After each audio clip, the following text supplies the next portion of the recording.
Friends, welcome to ನಮ್ಮ ಚಾನಲ್ಗೆ ಎಲ್ಲರಿಗೂ ಸ್ವಾಗತ. ಈ ವಿಡಿಯೋದಲ್ಲಿ ನಾನು ಈಗಾಗಲೇ DMLTಯ 2ನೇ ವರ್ಷದಲ್ಲಿ ಓದುತ್ತಿರುವಂಥ ವಿದ್ಯಾರ್ಥಿಗಳಿಗೆ ಅನುಕೂಲವಾಗುವಂತೆ ಕ್ವಶನ್ ಪೇಪರ್ಸ್ಗಳನ್ನು ಅಂದರೆ 2018ರ ಕ್ವಶನ್ ಪೇಪರನ್ನು ಇಲ್ಲಿ ನಾನು ಸಾಲ್ವ್ ಮಾಡ್ತಾ ಇರುವಂಥದ್ದು. ಓನ್ಲಿ 3 ಮಾರ್ಕ್ಸಿಗೆ ಸಂಬಂಧಿಸಿದಂತೆ ಮೈಕ್ರೋಬಯಾಲಜಿಯ ಕ್ವಶನ್ಗಳನ್ನು ಸಾಲ್ವ್ ಮಾಡ್ತಾ ಇದ್ದೇನೆ. ಸೊ ಹಿಂದಿನ ಸುಮಾರು ಎರಡು ವಿಡಿಯೋಗಳನ್ನು ಕೂಡ ನಾನು ಮಾಹಿತಿ ಕೊಟ್ಟಿದ್ದೇನೆ. ಸೊ ಈ ವಿಡಿಯೋದಲ್ಲಿ ಕೂಡ ಕಂಟಿನ್ಯೂಷನ್ ಆಗಿ 2018ರ ಮೈಕ್ರೋಬಯಾಲಜಿ DMLT 2ನೇ ವರ್ಷದ ವಿದ್ಯಾರ್ಥಿಗಳಿಗೆ ಇದು ಆಗಿರುತ್ತೆ. ಆಮೇಲೆ ಲಿಂಕನ್ನು ಕೂಡ ಡಿಸ್ಕ್ರಿಪ್ಷನ್ ಕೊಟ್ಟಿರ್ತೀನಿ, PDF ಅನ್ನು ಹೋಗಿ ಡೌನ್ಲೋಡ್ ಮಾಡ್ಕೋಬೋದು. ಕ್ವಶನ್ ಇದೆ, ಕ್ಲಾಸಿಫೈ ದಿ ಇಮ್ಯುನಿಟಿ. ಸೊ ಇಮ್ಯುನಿಟಿಯ ಕ್ಲಾಸಿಫಿಕೇಶನ್ ಅಂದರೆ ಜಸ್ಟ್ ಕ್ಲಾಸಿಫೈ ದಿ ಇಮ್ಯುನಿಟಿ ಅಂತ ಅಷ್ಟಿದೆ. It is mainly the immunity is mainly classified into 2 types, innate immunity, another one is acquired immunity. So ಇಲ್ಲಿ ಇಮ್ಯುನಿಟಿ ಒಳಗಡೆ 2 ಟೈಪ್ಸ್ ಇದಾವೆ, mainly 2 types ಇದಾವೆ, ಒಂದು innate ಮತ್ತು ಇನ್ನೊಂದು ಅಕ್ವೈರ್ಡ್. ಸೊ ಇನ್ನೇಟ್ ಅಂದರೆ ಏನು? ಒಂದೇದ್ದು ಇನ್ನೇಟ್ ಇಮ್ಯುನಿಟಿ ಅಂದರೆ ಏನು? This is a natural non specific defence against pathogens. ಇದು ಒಂದು ನ್ಯಾಚುರಲ್ ಆದಂಥ ಇಮ್ಯುನಿಟಿ. ಇದು ನಾನ್ ಸ್ಪೆಸಿಫಿಕ್ ಆಗಿದೆ, ಅಂದರೆ ಒಂದಕ್ಕೆ ಪರ್ಟಿಕ್ಯುಲರ್ ಆಗಿಲ್ಲ.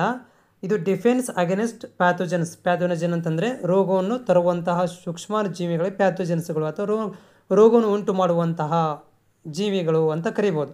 ಸೊ ಉದಾಹರಣೆಗೆ ಇಲ್ಲಿ ಫಿಸಿಕಲ್ ಬ್ಯಾರಿಯರ್, ಆಮೇಲೆ ಸೆಲ್ಯುಲಾರ್ ಬ್ಯಾರಿಯರ್, ಕೆಮಿಕಲ್ ಬ್ಯಾರಿಯರ್ಗಳು ಈ ಒಂದು ಇನ್ನೇಟ್ ಇಮ್ಯುನಿಟಿ ಒಳಗಡೆ ಬರ್ತವೆ. ಅಂದರೆ ಸ್ವಯಂ ನ್ಯಾಚುರಲ್ ಆಗಿ ನಮ್ಮ ಸೂಕ್ಷ್ಮಾಣುಜೀವಿಗಳ ಜೊತೆಗೆ ಫೈಟ್ ಮಾಡುವಂತಹ ಮತ್ತು ಬೈ ಬರ್ತಿಂದ ಬರುವಂತಹ ಒಂದು ಇಮ್ಯುನಿಟಿ ಇನ್ನೇಟ್ ಇಮ್ಯುನಿಟಿ ಅಂತ ಕರಿತೀವಿ. So next acquired immunity. Acquired immunity ಅಂದರೆ this immunity develops in response to the specific antigens. So acquired immunity ಅಂತಂದರೆ ಇದು ಒಂಥರ ಹೆಂಗಂದರೆ ನಮ್ಮ ಜೀವಿತಾವಧಿಯಲ್ಲಿ ಬರುವಂಥ ಒಂದು ಇಮ್ಯುನಿಟಿ ಅಂತ ಹೇಳ್ಬೋದು. ಅಂದರೆ ನಾವು ಅದನ್ನು ಅಕ್ವೈರ್ ಮಾಡ್ಕೊತ ಹೋಗ್ತೀವಿ. ಆಮೇಲೆ ಇದು ಸ್ಪೆಸಿಫಿಕ್ ಆ್ಯಂಟಿಜನ್ಗೆ ಅಷ್ಟೇ ಇದೇನಾಗುತ್ತೆ ಅಂದರೆ ರೆಸ್ಪಾನ್ಸ್ ಮಾಡುತ್ತೆ. ಅಂದರೆ ಇಂಡಿವಿಜುವಲ್ ಆಗಿ ಒಂದು ಏನಾದರೂ ಸೂಕ್ಷ್ಮ ಅದಕ್ಕಷ್ಟೇ ಇದು ಸೀಮಿತವಾಗಿರುವಂಥ ಒಂದು ಅಕ್ವೈರ್ಡ್ ಇಮ್ಯುನಿಟಿ. ಇದರಲ್ಲಿ 7 ಟೈಪ್ಸ್ ಇದ್ದಾವೆ ಅಕ್ವೈರ್ಡ್ ಇಮ್ಯುನಿಟಿಯಲ್ಲಿ, ಮತ್ತು ಫರ್ದರ್ 7 ಟೈಪ್ಸ್ ಇದ್ದಾವೆ. ಒಂದು ಆ್ಯಕ್ಟಿವ್ ಇಮ್ಯುನಿಟಿ, ಇನ್ನೊಂದು ಪ್ಯಾಸಿವ್ ಇಮ್ಯುನಿಟಿ ಅಂತ ಇದ್ದಾವೆ. ಸೊ ಆ್ಯಕ್ಟಿವ್ ಇಮ್ಯುನಿಟಿ ಅಂದರೆ ಏನು? The body actively produce antibodies or memory cells against antigens. So active immunity ಅಂತಂದರೆ ಇವು ಆ್ಯಕ್ಟಿವ್ ಆಗಿ ಆ್ಯಂಟಿಬಾಡಿಗಳನ್ನು ಪ್ರೊಡ್ಯೂಸ್ ಮಾಡ್ತವೆ ಬಾಡಿ ಒಳಗಡೆ.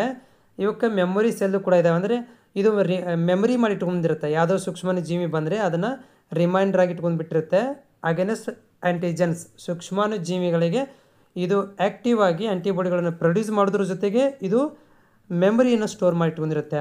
ಸೊ ಈ ಒಂದು ಆ್ಯಕ್ಟಿವ್ ಇಮ್ಯುನಿಟಿ ಒಳಗಡೆ ಮತ್ತೆ 2 ಟೈಪ್ಸ್ ಇದಾವೆ. ಒಂದು ನ್ಯಾಚುರಲ್ ಅಕ್ವೈರ್ಡ್ ಆ್ಯಕ್ಟಿವ್ ಇಮ್ಯುನಿಟಿ, ಇನ್ನೊಂದು ಆರ್ಟಿಫಿಷಿಯಲ್ ಅಕ್ವೈರ್ಡ್ ಇಮ್ಯುನಿಟಿ ಅಂತ ಇದೆ. Okay, next passive immunity. Passive immunity ಅಂದರೆ ಏನು? The body receives pre form antibodies. Okay, so ಅಂದರೆ ಇದು ನಾವು ಆಂಟಿಬಾಡಿಗಳು ಅಂದರೆ ಈಗ ಏನು ಕೇಸ್ ಆಫ್ ಏನಾದರೂ ಒಂದು ಸೂಕ್ಷ್ಮಾಣು ಜೀವಿಗಳು ಒಳಗಡೆ ಬಂದ ಮೇಲೆ ಸೊ ಅದಕ್ಕೆ ನಾವೇನು ಮಾಡ್ತೀವಪ್ಪ ಅಂತಂದರೆ ಇಲ್ಲಿ ಅದಕ್ಕೆ ವಿರುದ್ಧವಂಥ ಆಂಟಿಬಾಡಿಗಳನ್ನು ನಾವು ಬೇರೆ ಸೋರ್ಸಿಂದ ಪ್ರೊಡ್ಯೂಸ್ ಮಾಡಿಸ್ತೀವಿ. ಉದಾಹರಣೆಗೆ ವ್ಯಾಕ್ಸಿನ್ಗಳನ್ನು ಕೊಡೋದಾಗಿರ್ಬೋದು, ಅಥವಾ ಮೆಡಿಸಿನ್ಸ್ಗಳನ್ನು ತಗೊಂಡು ನಾವು ಆ ಒಂದು ಸೂಕ್ಷ್ಮಾಣು ಜೀವಿಗೆ ಆ್ಯಂಟಿಬಾಡಿಗಳನ್ನು ಅಗನಿಸ್ಟಾಗಿ, ಅದರ ಸೂಕ್ಷ್ಮಾಣು ಜೀವಿ ಅಗನಿಸ್ಟಾಗಿ ಆ್ಯಂಟಿಬಾಡಿಗಳನ್ನು ನಾವು ಏನು ಒಂದು ಪ್ರೊಡ್ಯೂಸ್ ಮಾಡ್ತೀವಿ, ಅದಕ್ಕೆ ಪ್ಯಾಸಿವ್ ಇಮ್ಯುನಿಟಿ ಅಂತ ಕರಿತೀವಿ. ದೇ ಟೆಂಪರರಿಲಿ ಪ್ರೊಟೆಕ್ಟ್ ಮಾಡ್ತೀವಿಲ್ಲ, ದೇ ಆರ್ ಪ್ರೊಟೆಕ್ಟ್ ಟೆಂಪರರಿ ಆ್ಯಕ್ಷನ್ಸನ್ನು ಮಾಡ್ತವೆ. ಉದಾಹರಣೆಗೆ ಈಗ ಟ್ಯಾಬ್ಲೆಟ್ ತಲೆನೋವು ಬಂದಾಗ ಮಾತ್ರ ಕೆಲಸ ಮಾಡಿ ಹೋಗಿಬಿಡುತ್ತೆ, ಅದೇ ಟ್ಯಾಬ್ಲೆಟು ನಮಗೆ ವರ್ಷಗಟ್ಟಲೆ ಇರೋದಿಲ್ಲ. ಆ ಥರ ಇಲ್ಲಿ ಪ್ಯಾಸಿವ್ ಇಮ್ಯುನಿಟಿಗಳು ಏನು ಮಾಡ್ತೇವೆ ಅಂತಂದರೆ ಬೇರೆ ಸೋರ್ಸಿಂದ ಆಂಟಿಬಾಡಿಗಳನ್ನು ಪ್ರೊಡ್ಯೂಸ್ ಮಾಡಿಕೊಂಡು ಟೆಂಪರರಿ ಪ್ರೊಟೆಕ್ಟ್ ಮಾಡುವಂಥ ಒಂದು ಇಮ್ಯುನಿಟಿ ಆಗಿದ್ದೆ ಪ್ಯಾಸಿವ್ ಇಮ್ಯುನಿಟಿಗಳು. ಇದರಲ್ಲಿ 2 ಟೈಪ್ಸ್ ಇದ್ದಾವೆ. ಇದರಲ್ಲಿ ಕೂಡ ನ್ಯಾಚುರಲ್ ಅಕ್ವೈರ್ಡ್ ಪ್ಯಾಸಿವ್ ಇಮ್ಯುನಿಟಿ ಮತ್ತು ಆರ್ಟಿಫಿಷಿಯಲ್ ಅಕ್ವೈರ್ಡ್ ಪ್ಯಾಸಿವ್ ಇಮ್ಯುನಿಟಿ ಅಂತ 2 ಟೈಪ್ಸ್ ಇದ್ದಾವೆ. ನೆಕ್ಸ್ಟ್ ಕ್ವಶನ್, ಹ್ಯಾಪ್ಟೇನ್ಸ್ ಅಂತ ಕ್ವಶನ್ ಇದೆ. ಹ್ಯಾಪ್ಟೇನ್ಸ್ ಅಂದ್ರೇನು? They are chemically reactive small molecules which are immune response only when attach to large carriers. So ಇವು ಯಾವಾಗಂದ್ರೆ ಈ ಒಂದು ಕೆಮಿಕಲಿ ರಿಯಾಕ್ಟಿವ್ ಸ್ಮಾಲ್ ಮಾಲಿಕ್ಯೂಲ್ಗಳು ಹ್ಯಾಪ್ಟೇನ್ ಅಂತಂದರೆ ಯಾವಾಗ ರೆಸ್ಪಾನ್ಸ್ ಮಾಡ್ತವೆ ಅಂದರೆ ಇಮ್ಯೂನ್ ರೆಸ್ಪಾನ್ಸ್ ಮಾಡ್ತಾವೆ. ಯಾವಾಗಂದ್ರೆ ಇವು ಲಾರ್ಜ್ ಕ್ಯಾರಿಯರ್ ಜೊತೆಗೆ ಅಟ್ಯಾಚ್ಮೆಂಟ್ ಆಗಿ ಒಂದು ಸ್ಮಾಲ್ ಮಾಲಿಕ್ಯೂಲ್ಗಳು ಇಮ್ಯೂನ್ಗೆ ರೆಸ್ಪಾನ್ಸ್ ಮಾಡ್ತಿರ್ತವೆ, ಅವುಗಳಿಗೆ ನಾವು ಹ್ಯಾಪ್ಟೇನ್ಗಳು ಅಂತ ಕರಿತೀವಿ. They are cannot trigger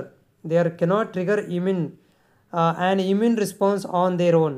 so ಏನಂದ್ರೆ ಇವು ಹೆಪ್ಟಿನ್ಗಳು ಇಮ್ಯೂನ್ ರಿಸ್ಪಾನ್ಸ್ ಡೈರೆಕ್ಟಾಗಿ ಮಾಡೋಂಗಿಲ್ಲ, ತಮ್ಮ ಕಡೆಯಿಂದ ಮಾಡೋಂಗಿಲ್ಲ. ಆದರೆ ಇವು ಬೇರೆದ್ರ ಜೊತೆಗೆ, ಬೇರೆ ಒಂದು ಮಾಲಿಕ್ಯೂಲ್ ಜೊತೆಗೆ ಹೋಗಿ ಇವು ಆ್ಯಕ್ಟ್ ಮಾಡ್ತವೆ. ದೇರ್ ಆರ್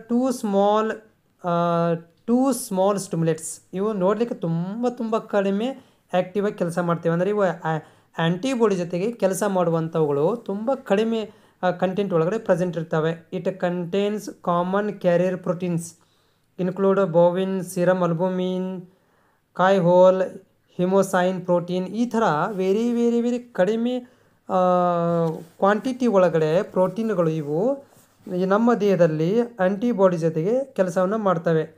ಹೆಪ್ಟೇನ್ಸ್ ಪ್ರೊಡ್ಯೂಸಸ್ ಅಲರ್ಜೆನ್ಸ್, ಆಮೇಲೆ ಡರ್ಮೆಟೈಟಿಸ್. ಸೊ ಇವ ಅಲರ್ಜಿನ್ಗಳನ್ನು ಮತ್ತು ಡರ್ಮೆಟೈಟಿಸ್ಗಳನ್ನು ಪ್ರೊಡ್ಯೂಸ್ ಮಾಡ್ತವೆ, ಅಥವಾ ಅದರಲ್ಲಿ ಆ ಅಲರ್ಜಿನ್ಗಳು ಪ್ರೊಡ್ಯೂಸ್ ಆದಾಗ ಹೆಪ್ಟೇನ್ ಅಥವಾ ಡರ್ಮೆಟೈಟಿಸ್ಗಳು ಕ್ರಿಯೇಟ್ ಆದಾಗ ಇವುಗಳು ಕಾಣಿಸ್ಕೊತವೆ. ನೆಕ್ಸ್ಟ್ ಕ್ವಶನ್ನ, name 3 methods of biochemical waste treatment. 3 biochemical name ಕೇಳಿದರೆ ಅವರು ನೇಮ್ 3 ಅಂತ ಹೇಳಿದರೆ, ಒಂದೊಂದು ಇನ್ಸಿನರೇಷನ್, ಕೆಮಿಕಲ್ ಸ್ಟರ್ಲೈಜೇಷನ್ ಮತ್ತು ಸ್ಟೀಮ್ ಸ್ಟರ್ಲೈಜೇಷನ್. ಇನ್ಸಿನರೇಷನ್ ಅಂದರೆ ಏನು ಮಾಡ್ತೀವಿ, ಹೈ ಟೆಂಪ್ರೇಚರ್ ಒಳಗಡೆ ನಾವೇನು ಮಾಡ್ತೀವಿ, ವೇಸ್ಟ್ಗಳನ್ನು ಬರ್ನಿಂಗ್ ಮಾಡೋದು. ಕೆಮಿಕಲ್ ಅಂತಂದರೆ ಇಲ್ಲಿ ಸರ್ಜಿಕಲ್ ಇಕ್ವಿಪ್ಮೆಂಟ್ಗಳನ್ನು, ಡಿಸ್ಇನ್ಫೆಕ್ಟೆಂಟ್ಗಳನ್ನು, ಕೆಮಿಕಲ್ಗಳನ್ನು ಯೂಸ್ ಮಾಡಿಕೊಂಡು ಡಿಸ್ಇನ್ಫೆಕ್ಟೆಂಟ್ಗಳನ್ನು, ವೇಸ್ಟ್ಗಳನ್ನು ಇಲ್ಲಿ ನಾವು ಏನು ಮಾಡ್ತೀವಿ, ಆ ವೇಸ್ಟ್ಗಳಿಗೆ ಡಿಸ್ಇನ್ಫೆಕ್ಟೆಂಟ್ಗಳನ್ನು ಯೂಸ್ ಮಾಡ್ಕೊತೀವಿ. ಸ್ಟೀಮ್ ಅಂತಂದರೆ ಇಲ್ಲಿ ಹೈ ಪ್ರೆಷರ್ಗಳನ್ನು ಯೂಸ್ ಮಾಡಿಕೊಂಡು ಆ ಒಂದು ವಸ್ತುಗಳನ್ನು ಸ್ಟೀಮ್ ಸ್ಟರ್ಲೈಜೇಷನ್ ಅಂಡರಲ್ಲಿ ಇಟ್ಟು ಆ ಟ್ರೀಟ್ಮೆಂಟ್ ಮಾಡುವಂಥ ವಿಧಾನಗಳು. Next question, name the gram positive bacteria. Staphylococcus aureus, streptococcus aureus, bacillus anthracis ಇವೆಲ್ಲವುಗಳು ಗ್ರಾಮ್ ಪಾಸಿಟಿವ್ ಬ್ಯಾಕ್ಟೀರಿಯಾಗಳಿಗೆ ಉದಾಹರಣೆಗಳು.